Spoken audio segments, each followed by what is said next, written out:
This is the story of how Jack, a 65-year-old retired cop, sets out on his long-awaited cruise on the Celebrity Edge, sailing from Barcelona, Marseille, Florence, Rome, Naples, Palermo, Malta. He's counting on a peaceful vacation, but when a mysterious disappearance happens on board, Jack can't resist his old detective instincts.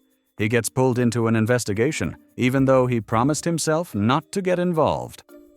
Jack stood on the upper deck, leaning against the rail, watching Barcelona slowly drift away, like an old postcard someone lazily tossed into the box of memories. In his hand was a glass of red wine, light, tart, the kind that immediately reminded him of southern sunshine and the fact that he wasn't on duty anymore. "Well, Jack, a well-earned vacation deserves a well-earned glass," he muttered to himself, smiling. He felt good. Even the sea air, smelling of salty spray and something sharp, made it clear. Here it is, the start of a new chapter after 65. He slowly surveyed the ship. The Celebrity Edge was a real beauty. 16 decks, every corner sparkling and shining as if she'd just come off the shipyard. In his head, the old cop grumbled, a voice that was never easy to kick out.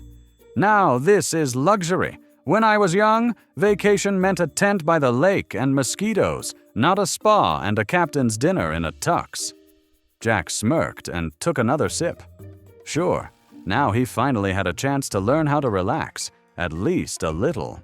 But as soon as Jack headed to the deck bar for another drink, his gaze snagged on a man in a light jacket sitting in the corner. The guy wasn't just relaxing, he was observing. His eyes moved over the passengers slowly, almost mechanically, but with such attention that Jack felt that old tension inside. Cop instinct. Jack pretended to adjust the thin nautical bracelet on his wrist, a gift from his late wife, his favorite thing, and the perfect excuse to look away. "Jack, old man, you came here to relax, not to eavesdrop on tourists. You're off the clock," he scolded himself and turned away. But the unease didn't let go.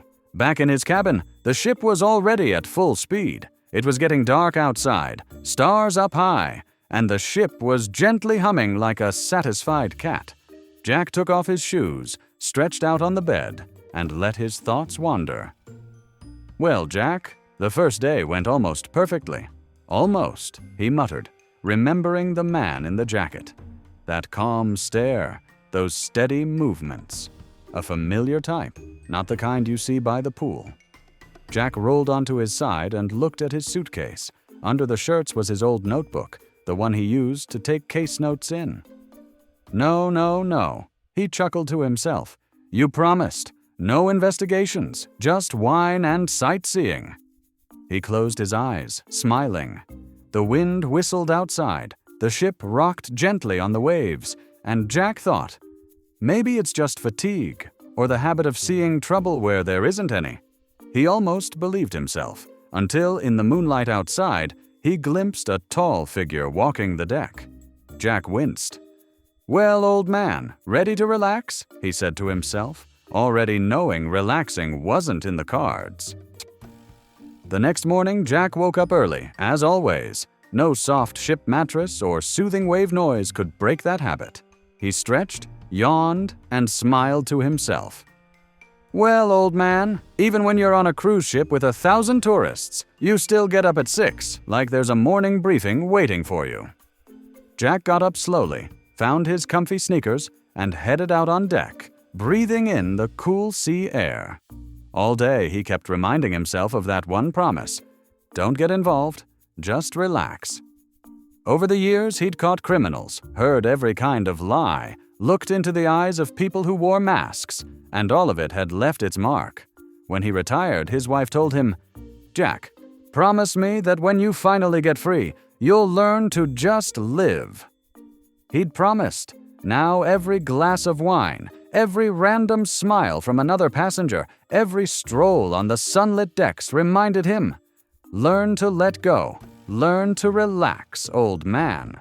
But by the second day, that promise started to crack. At breakfast, surrounded by the smell of coffee and fresh pastries, Jack overheard two women whispering at the next table. Did you hear? She never came back to her cabin." "Come on, maybe she just stayed out late?" "They say her things are still there, but she's missing." Jack frowned.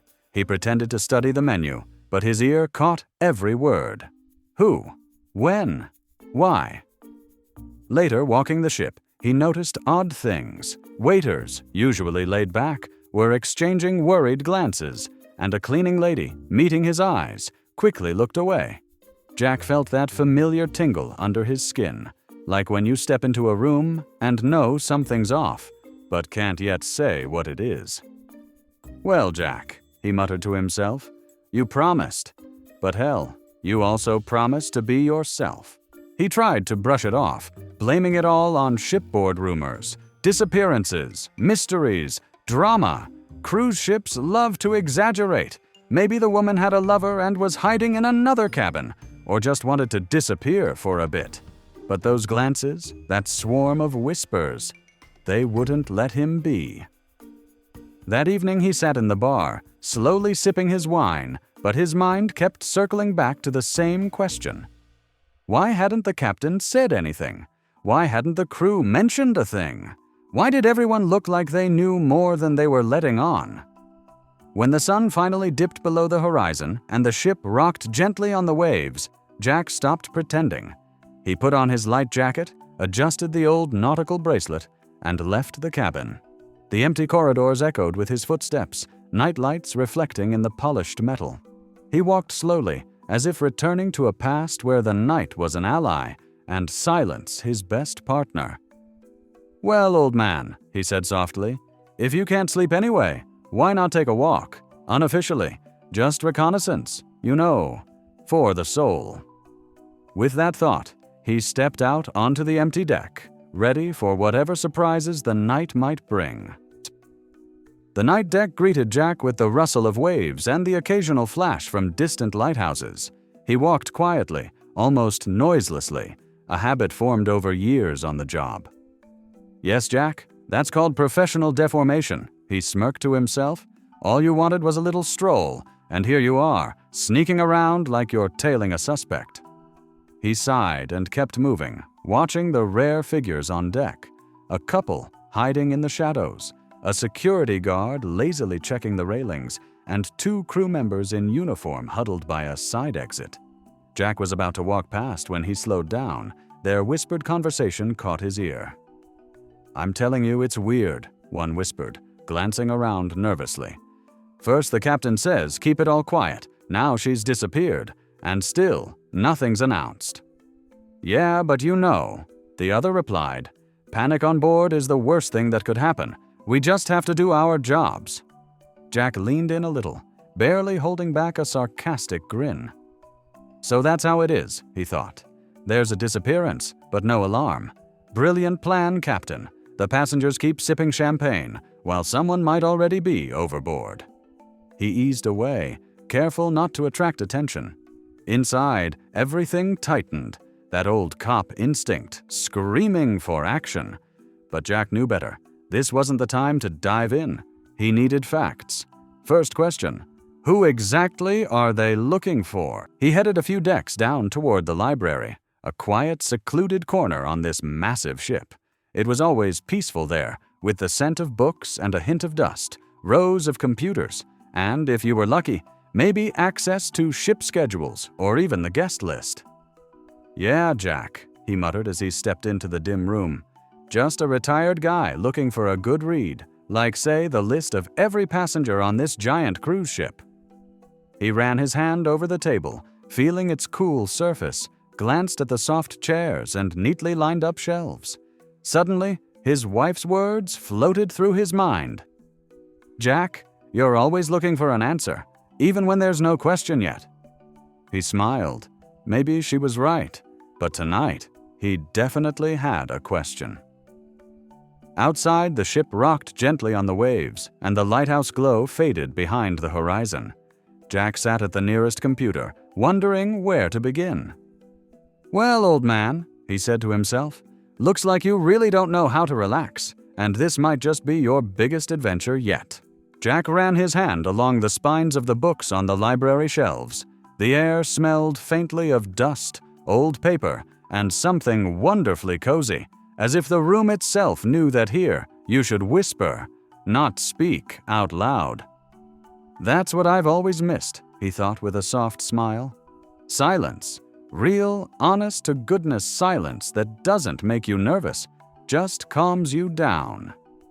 He sank into an armchair by the window, reached for his notebook, and realized his heart was beating faster than usual.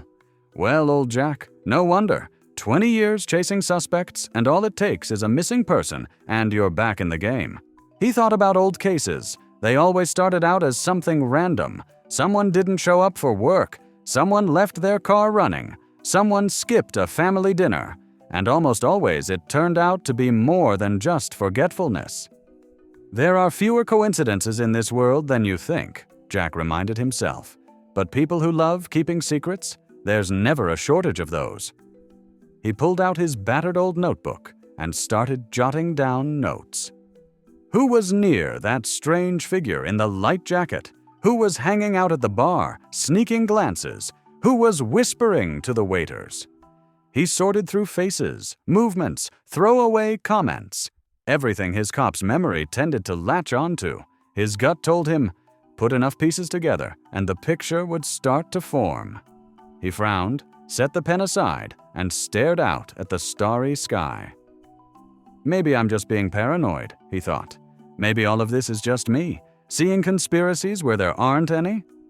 But then he shook his head. No, that feeling in his gut.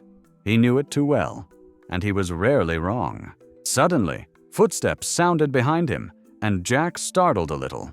He turned. A woman entered the library, slender silver hair, light scarf, book in hand. She glanced at him quickly and smiled a little.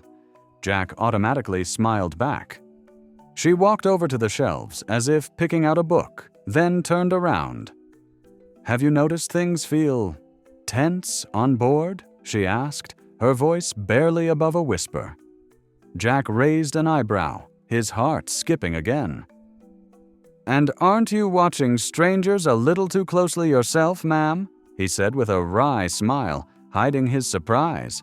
She shrugged, took a step closer, and held out her hand. Sylvia, and for the record, I'm just a very good listener. Jack, he replied, shaking her hand. And let's just say, I used to be a professional listener. Sylvia chuckled, giving him a sideways look. Well then, we'll have plenty to talk about. And right then, he felt it. That weird sense that random people sometimes end up in exactly the story they've been missing. Jack smiled to himself. Well, old man, looks like you just found yourself a partner. Jack and Sylvia sat in the corner of the library like two schoolkids plotting a prank that the adults hadn't discovered yet.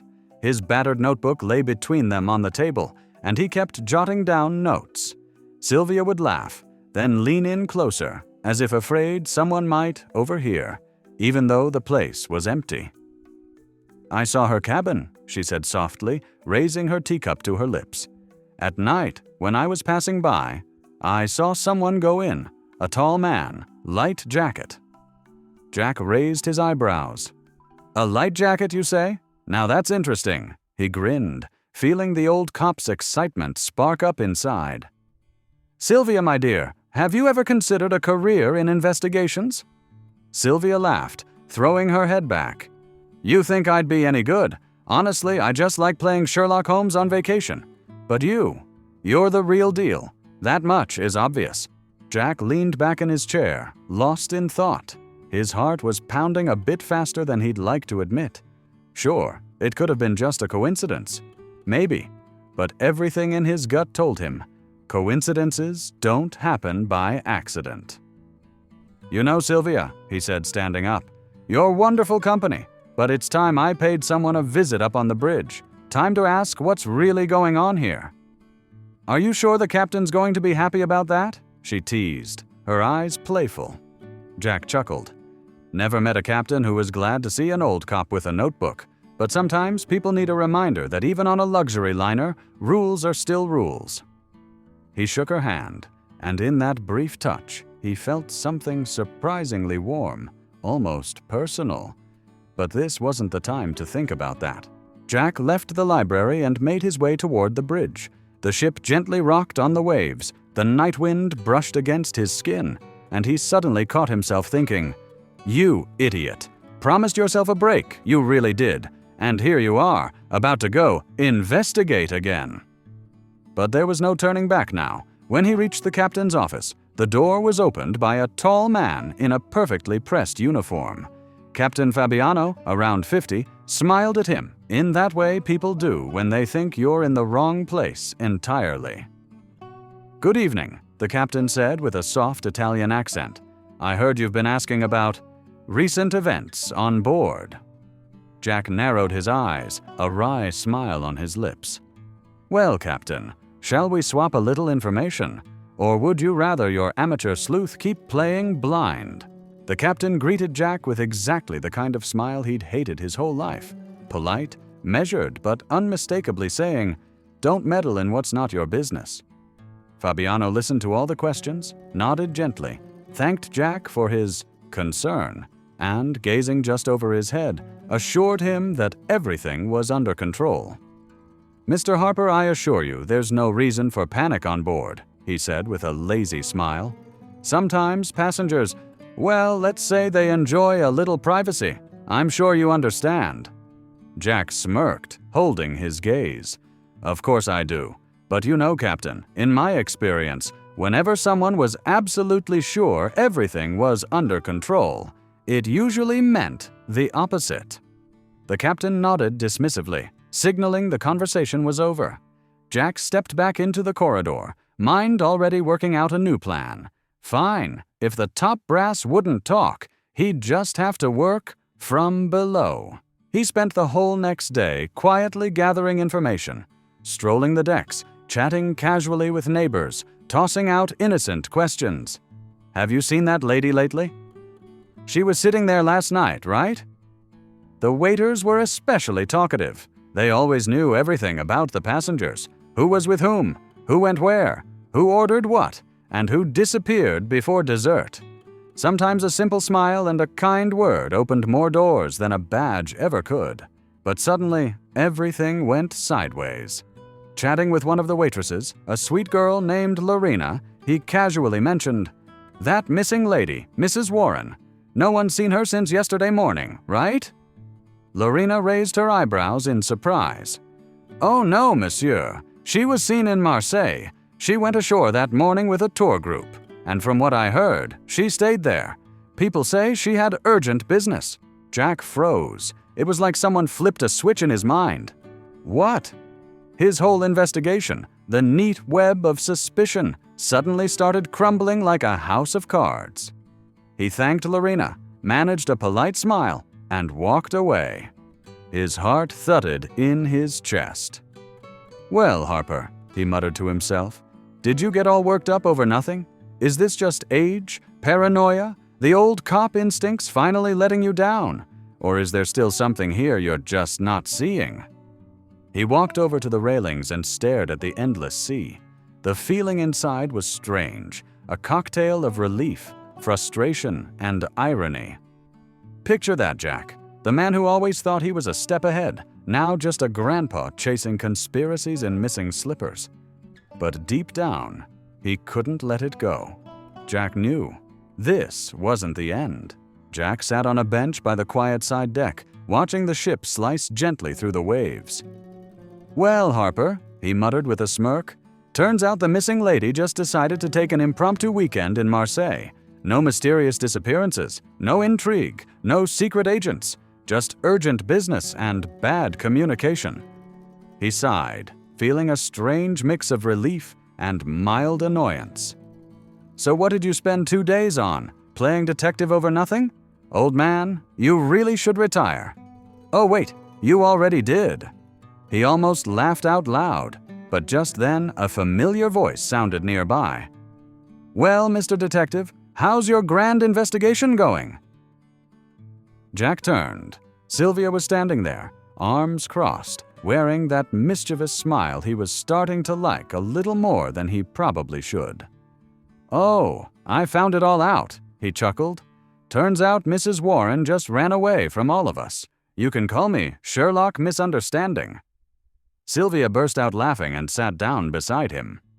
"You know, Jack, I'll be honest. I was teasing you on purpose. Wanted to see if you were really a real detective or just liked acting serious." Jack widened his eyes. "Wait, you knew?" She laughed, bright and kind. "Didn't know, but I had a hunch, and you needed it. You should have seen your face chasing down waiters with questions. You came alive, Jack. You like it feeling back in the game." He thought about it, then slowly nodded. Damn, she was right. Sure, he wanted to learn to relax. Sure, he'd promised himself not to meddle anymore. But maybe you just can't turn off the person you've always been. "Well then," he said, getting up and holding out his hand, "I suggest we celebrate my grand reveal or my spectacular failure. How about dinner with some wine?" Sylvia grinned even wider. "Oh, Jack, with that attitude, you'll definitely convince me." They walked together toward the restaurant, laughing and teasing each other. Jack felt it. Yes, the missing lady story turned out to be ordinary, but it was exactly what brought back that spark, that sense of lightness he thought he'd lost forever. And something told him, this evening might turn out more interesting than any mystery. The last dinner on the ship was always special, not because of the food or the music, but because of the atmosphere. People laughed, swapped contact info, talked about where they'd go after the cruise, and reminisced about the best moments. Jack sat at the table with Sylvia, Jim, and Linda from Texas, and a French couple who entertained everyone all evening with their wild stories. "Remember when you were running around the decks, Jack?" Linda laughed, nudging him with her elbow. "I thought, now that is a man who knows how to have fun." "Oh yeah," Jack grinned. "I think half the crew decided I was an undercover private eye. Next time I'll bring a magnifying glass, just for the part." Everyone burst out laughing again, and Jack realized he hadn't felt this light in ages. It didn't take much wine, good company, laughter, and just knowing you belonged were enough. Sylvia raised her glass, her eyes sparkling with mischief. "I want to toast to the fact that the real mysteries aren't disappearances, but meetings, and that the best adventures happen when you least expect them." Jack looked at her and realized this night wasn't just a fun farewell. It was the moment when he, Jack Harper, finally felt like he wasn't just a retired cop, but a man who still had something ahead of him. He raised his own glass. "To Sylvia, my dear, to a meeting that was worth all the mysteries on this ship." They clinked glasses, and laughter rippled across the table like a spray of champagne. Later, when the evening was over and everyone headed for their cabins, Jack stepped out on deck. There, in the early morning haze, he saw the shore coming closer. The sun was just starting to paint the horizon gold, and the ship moved softly, confidently, toward a new day. Jack stood by the rail, thinking, "Well, Harper, that's the end of the cruise, but who says it's the end of the adventure?" He smiled, feeling his heart beating a little stronger than before. Land lay ahead, and who knows, maybe another meeting, another story. Jack stood on the top deck, breathing in the fresh sea air, sharp, cool, alive.